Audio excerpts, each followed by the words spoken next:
2024년 2월 15일 아침 경전산책 시작하겠습니다.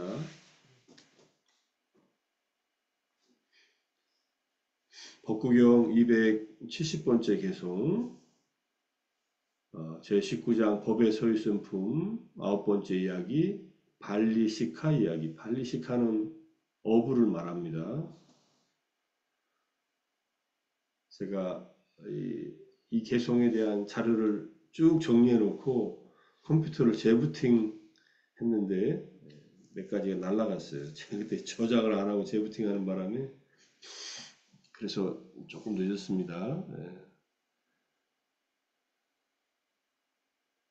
이제 어부 이름이 아리아예요.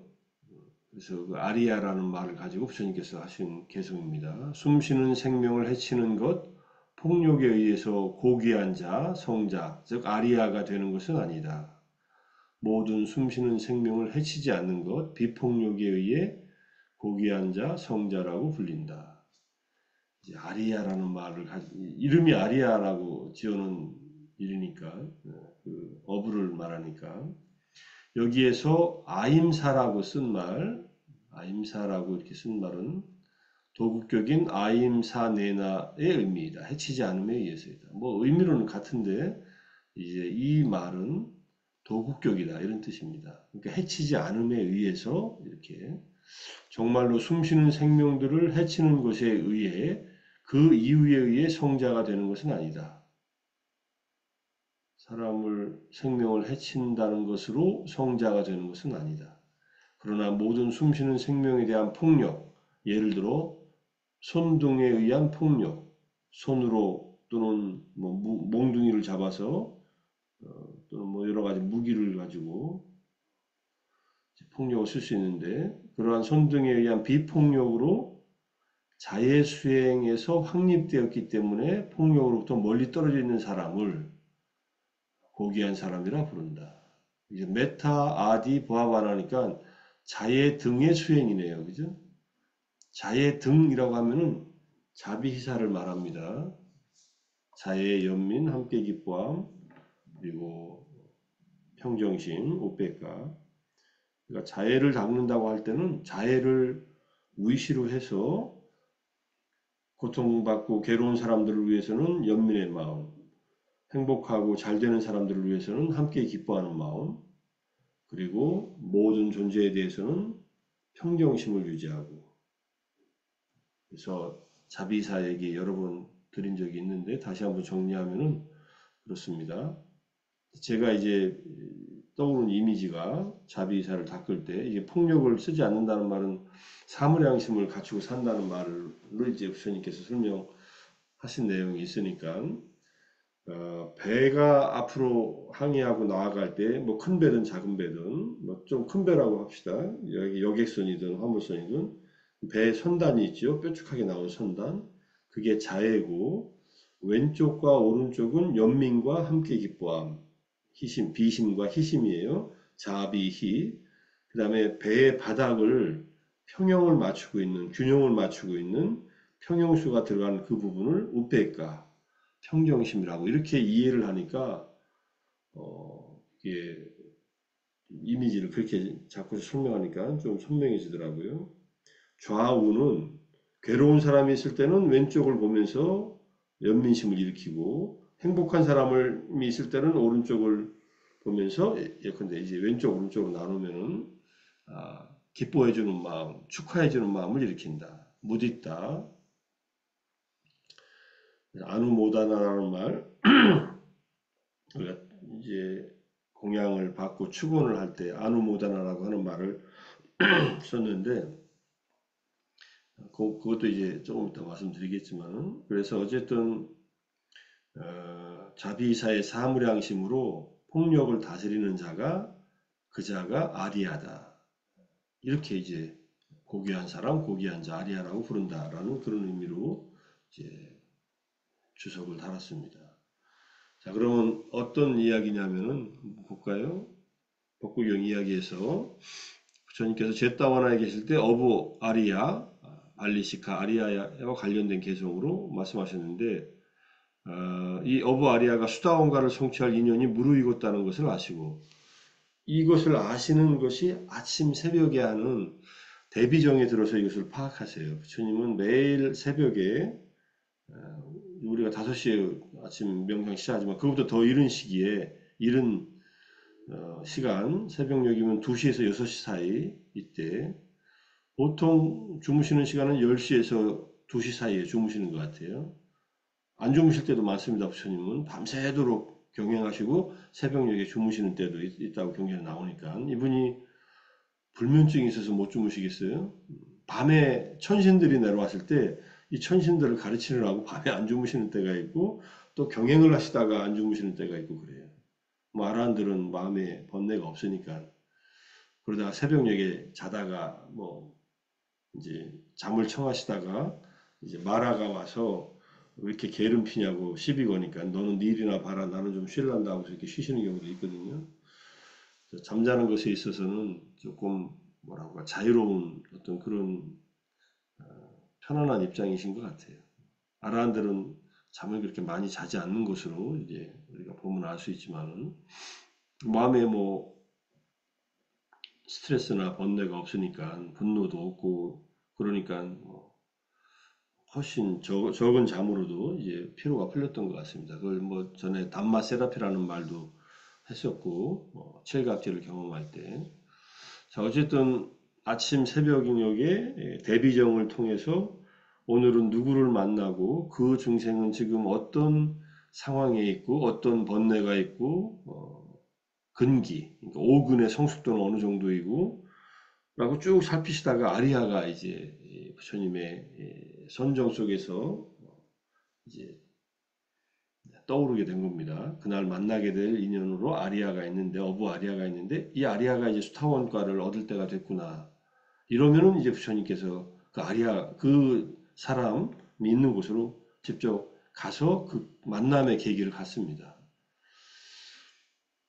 자, 그래서 사와띠 북문 근처에서 탁발을 마치고 비구들을 데리고 돌아오고 계셨는데 이때 어부 아리아는 낚싯줄을 들이오고 고기를 잡다가 부처님과 비구들을 보고 낚싯대를 던져버리고 서 있었다. 자기가 낚시를 하는 것이 부처님을 보니까 좀 부끄러웠나 봐요. 부처님을 알고 있었으니까. 부처님께서는 그와 가까운 곳에 멈추어서서 몸을 돌려 장로들에게 이름을 물었습니다. 그대의 이름은 무엇인가? 그대의 이름은 무엇인가? 부처님이 몰라서 물으신 게 아니잖아요. 장로들은 각기 자기 이름을 말합니다. 저는 사리푸타입니다. 저는 모갈라나입니다.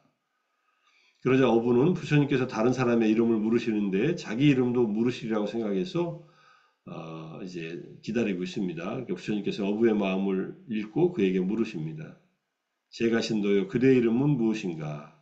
부처님이시여 세존이시여 저의 이름은 아리야입니다.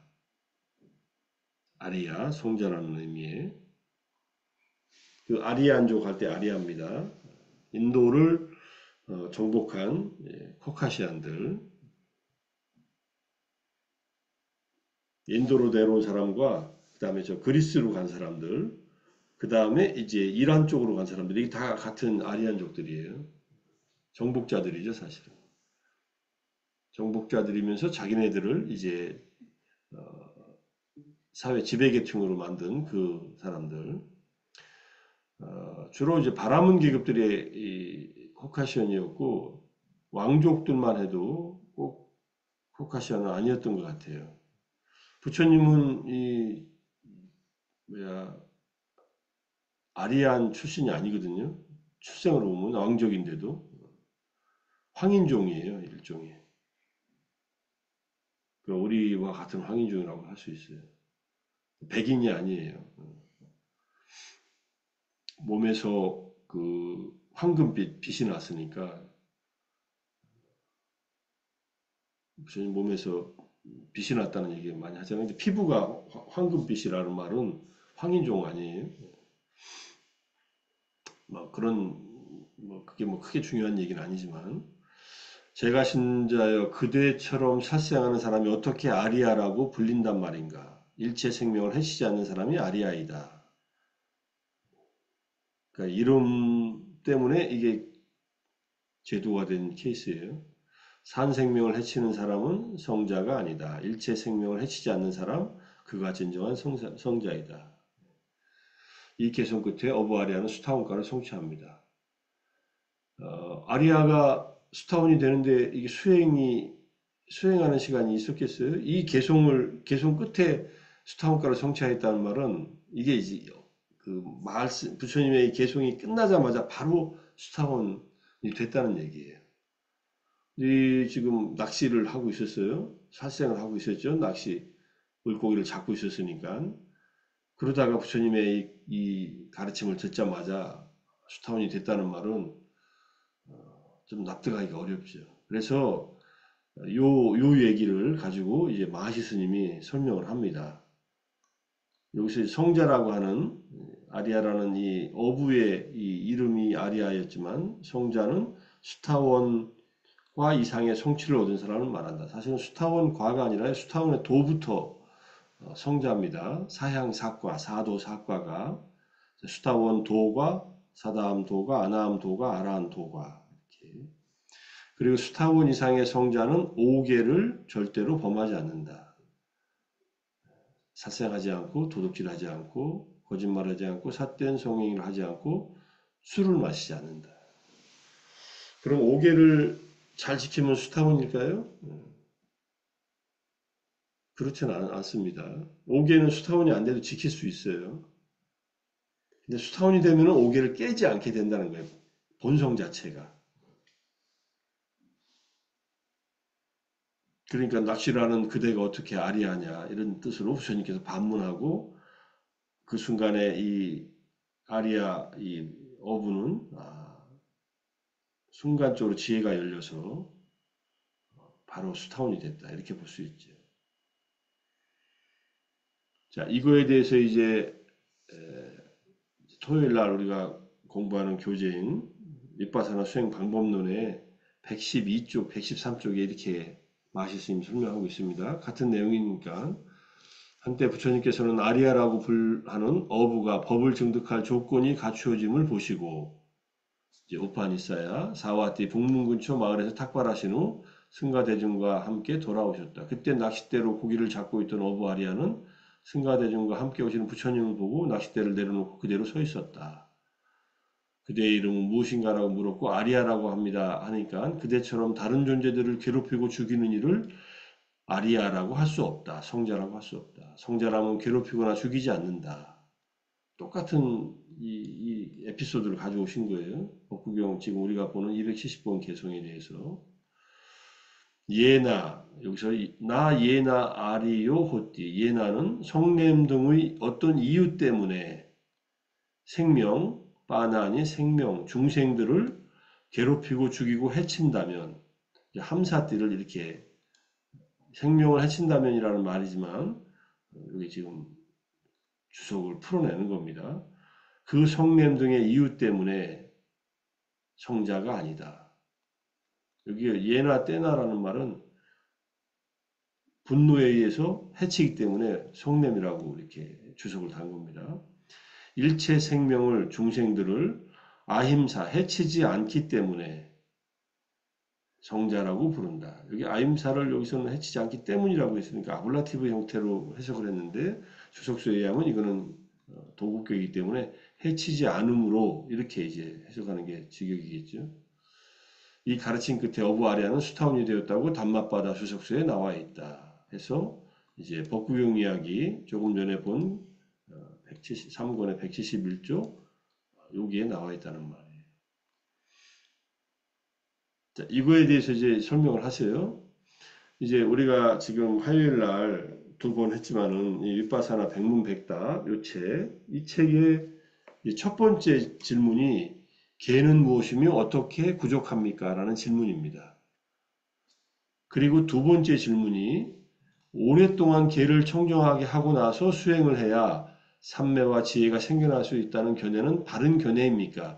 이 질문 때문에 이제 아리아 얘기가 여기 나옵니다. 산타티 장관 어부 아리아 얘기가 나오는데 자, 여기에 가기 전에 1번 질문부터 봐야 2번 질문이 이해가 될 것 같아서 요걸 공부하려고 가져왔습니다. 부처님의 가르침과 만났을 때 계, 삼매, 통찰지, 계정해 세 가지 공부지음을 구족하도록 노력하는 것이 제일 중요합니다. 계도 구족해야 합니다. 삼매도, 통찰지도 구족해야 합니다. 계정의 사막을 다 가르치는 것을 팔 정도를 온전히 닦는 거라고 이해하시면 돼요.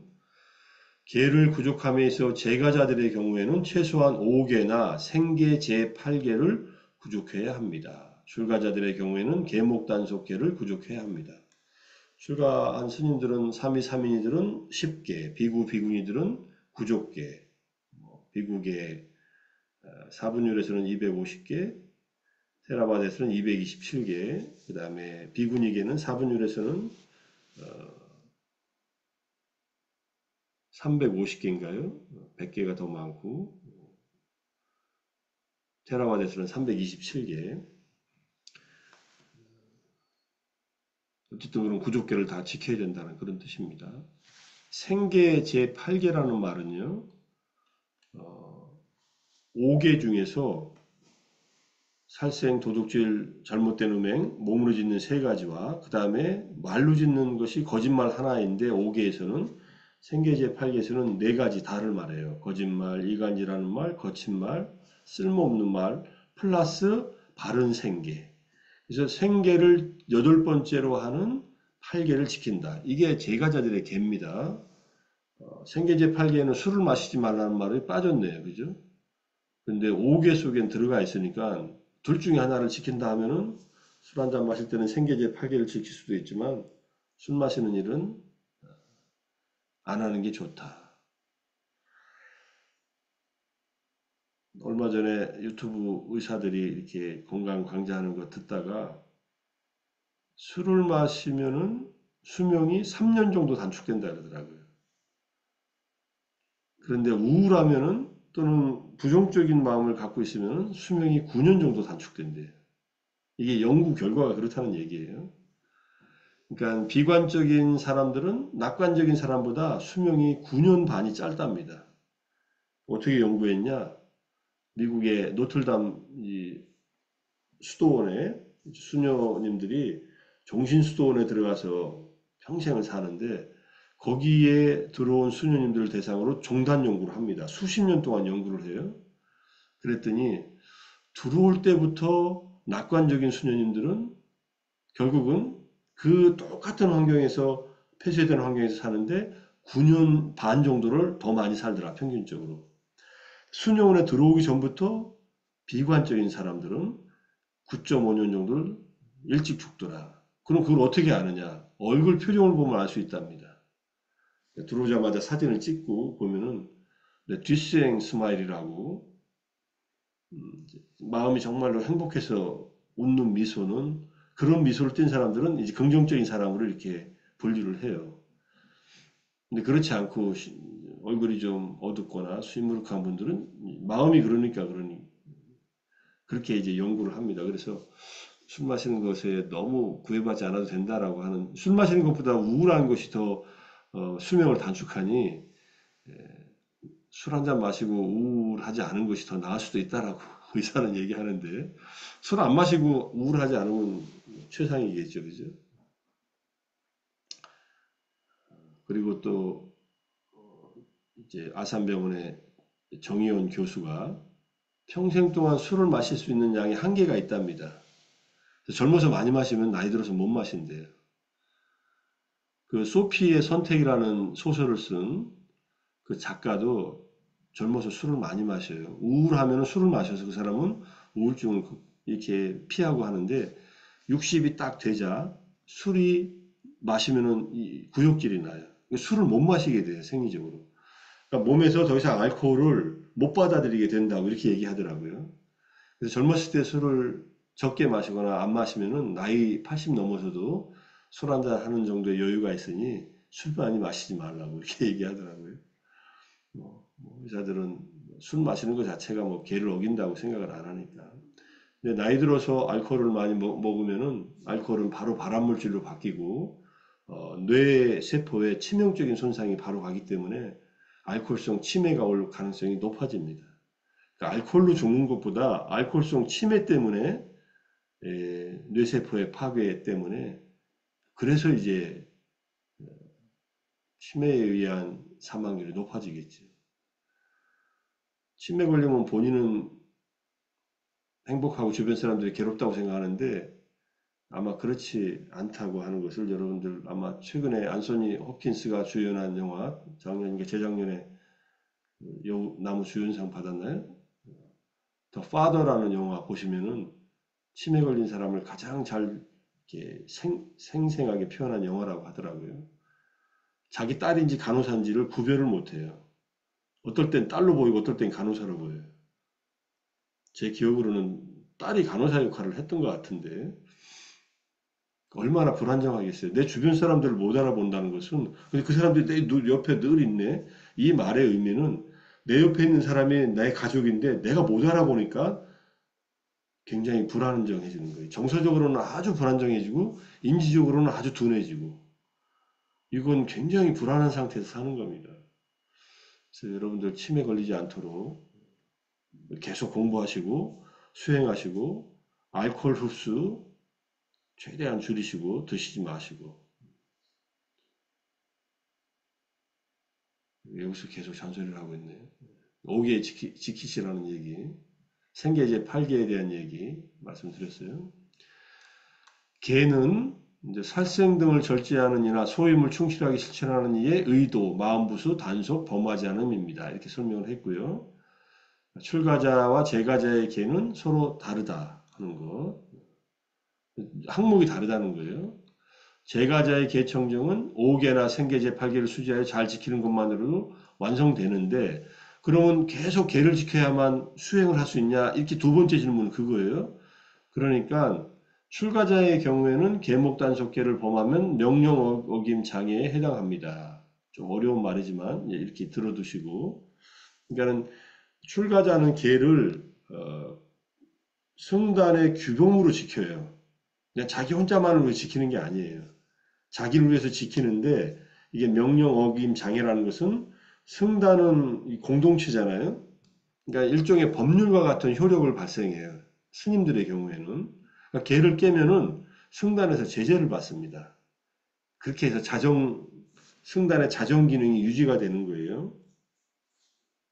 이게 안 되면은 승단이 이제 뭐라고 할까요? 점점점 기강이 문란해져서 위험해집니다. 그러면은 어떻게 되느냐? 계를 안 지키고 결국은 제가자들이 존경하지 않고 그 승단은 사라집니다. 역사적으로 사라졌어요, 실제로. 계를 지키지 않는 승려들은 제가자들이 존경하지 않고 존경하지 않으면 찾아가지 않고 보시하지 않고 어떻게 살아요? 스리랑카에 들어갔던 대승불교의 흐름이 그렇게 해서 사라지고 없어지고 맙니다. 테라바다는 살아남아요. 계를 잘 지키고 살았기 때문에 뭐 신자들이 볼 때 청정한 계율을 지키고 사는 스님들이 더 존경스럽지 않겠습니까? 대만에 가면은 대만은 스님들이 계를 잘 지켜요. 대만 불교가 일어난 가장 큰 토대에는 승려들의 철저한 계율 지키기에 있습니다. 대만은 기독교가 훨씬 강한 지역이었거든요. 본토에서 대만으로 들어간 스님들이 계를 철저하게 지키고 채식을 하고 이거를 아주 모범을 보여요. 그러니까 사람들이 스님들만 보면 존경심이 일어나요. 자기들이 잘 못하는 걸 하고 계시니까. 스님들이 그 육식을 하는 식당에 들어가면은 신도들이 스님 여기는 스님이 들어올 때가 아니니까 옆에 저기 채식 식당이 있으니까 거기 가서 공양 드십시오. 이렇게 얘기를 합니다. 그 스님들이 식당에 가서 공양하시면은 누군가가 밥값을 내고 나가요. 저도 예전에 대만에 갔을 때, 그때 승복 입고 있을 때 대만에 갔을 때, 대만 사람들이 한국에서 승려가 왔다고 그냥 와서 절을 하고 그렇게 보시를 하고 대접하는 걸 보니까 그만큼 인정받고 있다는 얘기예요. 한국 스님들은 어떤가 생각해 보면 비교가 됩니다. 그런데 제가자들이 평범한 계를 어기는 것은 도와 과를 얻지 못하도록 가로막는 장애법에 해당하지 않는다는 사실이 분명하다. 그러니까 제가자들이 평범한 개라고 하지만 낚시질을 좀 한다든지 또는 술을 좀 마신다든지 이것 때문에 깨닫지 못하는 것은 아니다라는 얘기예요. 제가자들은 그럼 개를 깨고 살아도 되겠네 이렇게 생각하시지 말고 그것이 절대적인 장애가 되지는 않는다. 그래서 이전에 개가 청정하지 못했던 산타티 장관은 이제 앞으로 이게 이미 공부했네요 앞에서 유명한 이제 전쟁에서 이기고 와서 왕노릇처럼 지내다가 자기가 사랑하는 그 무희가 죽어서 괴로워할 때 부처님께서 막 술 먹고 놀다가 부처님께서 과거는 이미 지나갔다. 미래는 오지 않았다. 현재는 끊임없이 변하고 있으니 그 어디에도 집착하지 말라. 이 개송 딱 한마디 듣고 산타지 장관은 아란이 돼버려요. 아란이 되고 바로 열반에 들어요. 그러니까 술 마시고 이렇게 막 지낸다 하더라도 계기가 닿으면은 도의 장애가 되지 않는 그런 케이스들이 있다. 그 다음에 어부 아리아 얘기가 나옵니다. 지금 우리가 이 개성에서 본 거. 그 다음 소매치기 이야기. 그 다음 석가적의 거사. 석가적의 거사도 사라사니도 아마 술주정뱅이였어요. 술주정뱅이였는데 부처님의 가르침을 듣자마자 수타운이 돼요. 다들 어떻게 그럴 수가 있느냐고 다들 얘기하지만 부처님께서 얘기를 합니다. 수타운이 됐다. 수타운이 되는 순간부터 계를 지킨다. 이렇게 얘기를 합니다. 이런 제가자들이 비록 평소에 소매치기는 도둑질하고 살았던 건 아니에요. 그러니까 우리가 이 말의 의미는 여기 이제 질문 3과 연결돼서 질문 3도 보면 좋겠지만 이건 나중에 이제 또 자료는 전부 다 공개해 놨으니까 단톡방에다 올려놨으니까 나중에 이 책을 보시고요. 이 PDF 파일을 다 공개해 드렸으니까 찬찬히 읽어보십시오. 그래서 이전에 오랜 기간 동안에 계를 지켰거나 지키지 않은 것과 관계없이 윗바사나 수행의 마음이 일어나는 것만으로 네 가지 계 모두가 완전히 청정하게 되어 계청정이 생겨난다는 사실을 분명하게 알 수 있습니다. 윗바사나 수행 방법론의 책에서 말씀하시고 있습니다. 그러니까 계를 지금까지 잘 못 지키셨다 하더라도 수행을 포기하지 말라 이런 얘기예요. 제대로 수행이 딱 개합되는 순간에 그 계가 이제 도와 과의 체험이 일어나는 것은 지금 현생에서만 인연은 아니잖아요. 과거생에 수행했던 것이 중간에 계를 잘 안 지키고 살다 하더라도 지금 다시 수행의 어떤 계기가 딱 닿았을 때는 이게 딱 연결돼 가지고 깨달음이 일어난다는 얘기입니다. 그런데 개는 매우 중시해야 될 실천 행위입니다. 개를 깨고 살다가 잘못하면 사학처에 떨어질 수도 있어서 개를 소중하게 생각해야 되지만 개를 설령 안 지키고 있다 하더라도 수행을 게을리하지 말고 수행을 통해서 다시 개를 과천나갈 마음을 일으켜라. 그래서 개를 지키려면은 사띠, 마음 챙김이 있어야 되고 지혜가 있어야 돼요. 삼매를 이루면 개는 저절로 지키고 그래서 마음 챙김과 지혜가 있어야만 개가 지키게 되니 그런 의미로 얘기를 한 겁니다. 그래서 오늘은 뭐 이 정도 아리아 얘기를 중심으로 해서 마시 스님의 마침 이렇게 해설해 놓은 부분도 있어서 이 정도로 개송 270번 개송 남을 해치는 자는 아리아가 아니다. 성자가 아니다. 자비사의 사모량심을 통해서 폭력을 쓰지 않고 생명들을 보호하는 자가 진정한 성자다라는 그 말을 듣고서 수타운이 된 어부 아리아 얘기를 잘 새기면서 마음속에 기억하면서 우리가 지키는 5계가 도와 가의 지혜의 조건이 되기를 이담메 신람 마카팔라냐냐사 빠짜요 호뚜 하고 우리가 매일 기원하듯이 계를 잘 지켜서 빠르게 도와 과에 이를 수 있는 조건이 되도록 기원하면서 마치겠습니다. 자, 오늘도 정진하시느라 애쓰셨습니다. 사두, 사두, 사두. 감사합니다. 고맙습니다. 감사합니다. 감사합니다. 감사합니다.